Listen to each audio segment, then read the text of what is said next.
BJP ने भी कहा था 400 पार का नारा दिया था, 250 भी पार नहीं हुए। बाकी के जो इंडिया गठबंधन है, खास तौर से कांग्रेस, उनके साथ किसी समावेश में होती हुई नजर आ रही और वो घर बैठेंगे भी नहीं, और आप देखिएगा आपको 2-4 दिन में कुछ ना कुछ नजर आ जाएगा नया। है सर कि ये जो 2500 और गैस सिलेंडर का मुद्दा, ये बीजेपी के लिए एक चैलेंज होने वाला है। पेपर आपने बना के दिल्ली में दिए हैं, वो तो उधर भी देने पड़ेंगे। और मैं तो बोलता भी हूँ उन राज्यों से कि आप लोगों का भी राइट है बीजेपी वालों से मांग लेना। यमुना की सफाई क्या, हमारे बहुत सारे मुद्दे हैं जिन मुद्दों को लेके हम खुद विधानसभा में उनसे पूछेंगे। आप एक बात बताइए, देश के अंदर कोई ऐसी पार्टी याद करके बताइए जो बनी और खत्म हुई हो? कोई है? कोई नहीं है। नीतिकार कहा जाता है आम आदमी पार्टी के, वही अपना चुनाव हार गए, तो ऐसे में कहीं ना कहीं पार्टी पर फर्क पड़ता हुआ नजर आता है जब आपके आला नेता ही मैदान में हार जाते हैं। सबसे पहले तो हम उनसे पूछेंगे 8-9 मार्च को कि कितने खातों में 2,500 रुपए पहुंचे। आम आदमी पार्टी दिल्ली में ज्यादा अपने कहें तो चौथी बार वापसी तो नहीं कर पाई, लेकिन 22 सीटों के साथ उन्होंने ये कहने की कोशिश जरूर की है कि उनके वोट प्रतिशत में ज्यादा गिरावट देखने को नहीं मिली है।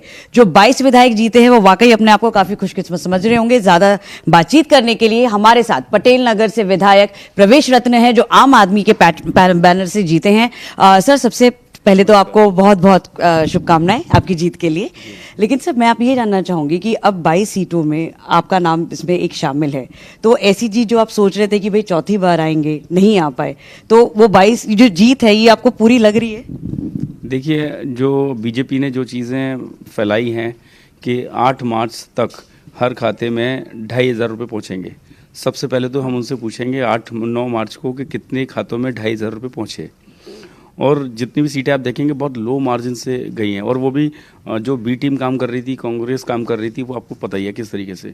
और मेरी सीट पे तो पूरा धन बल पूरा सब कुछ लगा दिया था, विदाउट परमिशन गाड़ी चल रही है, कोई पूछने वाला नहीं है, सब कुछ पकड़ा जा रहा है, कोई पूछने वाला नहीं है, कुछ रजिस्टर्ड नहीं हो रहा, थानों में बैठा हूँ कुछ नहीं हो रहा। और दो कितने चीफ मिनिस्टर यहाँ पे आ गए, मेरी सीट पे तो आप देखिए कोई भी नहीं आया, कोई भी नहीं। उसके बावजूद भी मैंने सीट निकाली। एक केंद्रीय मंत्री मेरे सामने लड़ रही थी, एक दिल्ली के मिनिस्टर लड़ रहे थे, और वो भी दिल्ली के सबसे बड़े पैसे वाले लड़ रहे थे। तो धन की तो वो हालत की थी कि हर घर में धन पहुंचा दिया गया था। सर, ये आम आदमी पार्टी की तरफ से लगातार कहा जा रहा है कि इन चुनावों में वो जो हारे हैं बीजेपी के पैसे बांटने की वजह से, तो वाकई ये आप ऐसा तो नहीं है एस्केप रूट देख रही है इस समय आम आदमी पार्टी? मैंने तो अपना लाइव चलाया, लाइव में पकड़ा मैंने, और कंप्लेंट दी थाने के अंदर, एसएचओ से मिला जाके, उसके बाद भी कुछ भी नहीं हुआ, वो एज इट इज पड़ा हुआ पूरा का पूरा। उसके बाद मगर ये है कि पटेल नगर की जनता ने एक बड़ा संदेश दिया है और एक ये मैसेज दिया है कि ये पैसे की जीत नहीं है, चेहरे की जीत है। और लोगों ने मुझे एक्सेप्ट किया है, जनता ने एक्सेप्ट किया है, और मैं भी उनकी जितने कामों पर खरा उतरूंगा। और बड़ा कोशिश मेरी यही है कि मैं 1 साल के अंदर इतने सारे काम करूँ जिससे जनता को लगे कि हाँ, नहीं, उनके डिसीजन बहुत अच्छे हैं। प्रवेश जी, बात की जाए आम आदमी पार्टी के पहले श्रेणी के नेता अरविंद केजरीवाल, मनीष सिसोदिया, सौरभ भारद्वाज, दुर्गेश पाठक, ये वो नाम है जिससे मतलब रणनीतिकार कहा जाता है आम आदमी पार्टी के, वही अपना चुनाव हार गए, तो ऐसे में कहीं ना कहीं पार्टी पर फर्क पड़ता हुआ नजर आता है जब आपके आला नेता ही मैदान में हार जाते हैं।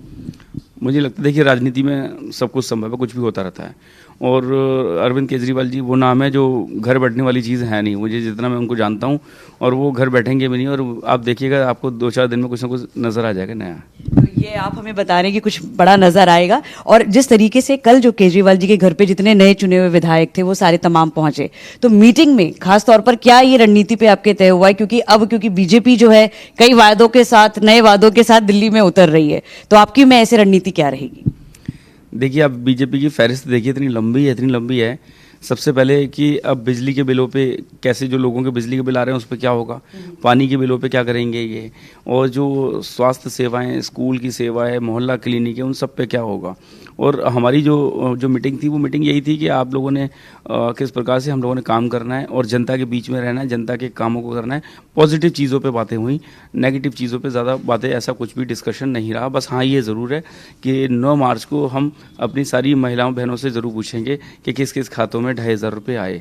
और गैस लग रहा है सर कि ये जो 2500 और गैस सिलेंडर का मुद्दा, ये बीजेपी के लिए एक चैलेंज होने वाला है आगे जाके? बिल्कुल। आपको लगता है इतना आसान है कि अब उसके बाद अगर ये थोड़े दिन में कहेंगे वो तो कंडीशन अप्लाई है। हम तो देख रहे हैं कि जिसको ज़रूरत है, ये तो कोई बात नहीं हुई ना कि अभी तो देखा जाएगा ना, अभी तो सुनते हैं, हम लोग वेट कर रहे हैं कि क्या इनका स्टेप इस पे उठेगा। सर, 2100 की तैयारी आपकी भी थी? हाँ, 2100 की तैयारी पूरी थी। आप उस पर तो कितना काम हो चुका था, इनका तो अभी उस पर काम स्टार्ट ही नहीं हुआ है।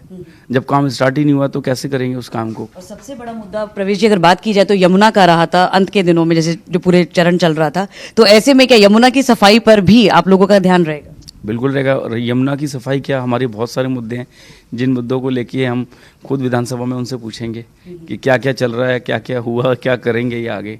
तो इसलिए चैलेंजिंग तो उनके लिए भी बहुत बड़ा है। वो तो 8 थे, हम तो 22 हैं। लेकिन सर, जिस तरीके से अब आप दिल्ली विधानसभा पहुंचेंगे, पहले एक सत्तारूढ़ के साइड बैठते थे, अब जाना होगा विपक्ष की तरफ, ऐसे में 48 का सामना 22 किस तरीके से करेगी? देखिए, पहले वो कितने थे, 3 थे, 8 थे, हम तो 22 हैं। तो और जब अपनी भाई मेरे को अपने क्षेत्र की बात रखनी हो, दिल्ली की बात रखनी हो, तो बखूबी ईश्वर ने, सरस्वती माँ ने इतना आशीर्वाद दे रखा है कि हम रखेंगे उस बात को। भाई जनता ने चुना है तो जनता की बात तो हम करेंगे वहाँ पर। और चाहे वो एक हो, एक भी 100 पे भारी होता है, तो हम वो पूरा 22 है हम, तो इसकी तो कोई टेंशन ही नहीं है। और प्रवेश जी, मेरा जाते जाते आपसे एक सवाल ये रहेगा कि अब जिस तरीके से अरविंद केजरीवाल के लिए आप कह रहे हैं कि बहुत जल्द हमको देखेंगे नई जिम्मेदारी में आएंगे, वो नई जिम्मेदारी क्या दिल्ली से ही ताल्लुक रखती है या फिर किसी अन्य राज्य से? ये देखिए, पार्टी का अंदर का विषय है, तो उस बात पे तो मैं ओपनली चर्चा करना मेरे लिए भी ठीक नहीं रहेगा, क्योंकि ये अंदर की सारी चर्चाएं हैं। लेकिन आप लोगों को भी लगता है कि सारे तमाम विधायकों को कि अगर वो आम आदमी बन के रहते तो उनके लिए मुश्किलें ज्यादा हो सकती है? आप एक बात बताइए, देश के अंदर कोई ऐसी पार्टी याद करके बताइए जो बनी और खत्म हुई हो? कोई है ऐसी? कोई नहीं है। ये तो अरविंद केजरीवाल जी की पार्टी है जो पूरा पंजाब पे है, और हर राज्य में कुछ ना कुछ आप चेक कर लीजिएगा। कहीं पे जम्मू कश्मीर में देखिए विधायक जीत गए, आप मध्य प्रदेश में देखिए पार्षद हैं, गुजरात में देख लीजिएगा, ये तो हर जगह फैले हुए हैं। इतनी आसान चीज़ थोड़ी है। अब बीजेपी ने भी कहा था 400 पार का नारा दिया था, 250 भी पार नहीं हुए। तो इसलिए ये चीज़ें तो राजनीति में चलती रहती है। अब बीजेपी के पास बहुत बड़ा चैलेंज है कि इन सारी जो लंबे पेपर तैयार करे हैं, उन पेपरों पे कितने काम होते हैं। और प्रवेश जी, क्या अब ये भी उम्मीद जताई जा रही है कि आगे जो बाकी राज्यों में चुनाव होंगे, तो क्या अब आम आदमी पार्टी बाकी के जो इंडिया गठबंधन है, खासतौर से कांग्रेस, उनके साथ किसी समावेश में होती हुई नजर आ रही है? कुछ ऐसी चर्चाएं आ रही है? मैं आपको एक बहुत अच्छी चीज़ बताता हूँ, बीजेपी दोनों जगह फंसने वाली है। कैसे करेंगे? तो जिन राज्यों में बीजेपी की सरकार है, उन राज्यों के लोग बोलेंगे हमने क्या गलती करी है, हमें भी दे दो। नहीं करेंगे तो दिल्ली वाले कहेंगे कि आपने हमारे साथ धोखा किया है।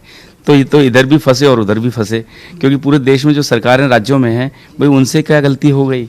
आप उनको जितनी लंबे पेपर आपने बना के दिल्ली में दिए हैं, वो तो उधर भी देने पड़ेंगे। और मैं तो बोलता भी उन राज्यों से कि आप लोगों का भी राइट है बीजेपी वालों से मांग लेना। तो ये थे, बहुत बहुत हमसे बात करने के लिए बहुत बहुत शुक्रिया प्रवेश रतन जी। तो ये थे प्रवेश रतन, जो आम आदमी पार्टी के 22 विधायक जीते हैं, उनमें से एक हैं। और सबसे बड़ी बात जो प्रवेश रतन इस बार सामने कह रहे हैं कि अरविंद केजरीवाल शांत रहने वाले नहीं है, किसी बड़ी जिम्मेदारी के साथ हो सकता है कि वो सामने आए। ऐसी कुछ और चर्चाओं के लिए, कुछ और इंटरव्यूज के लिए मैं मोनिका सिंह आपके साथ जुड़ती रहूंगी। आप देखते रहिए इन खबर दिल्ली।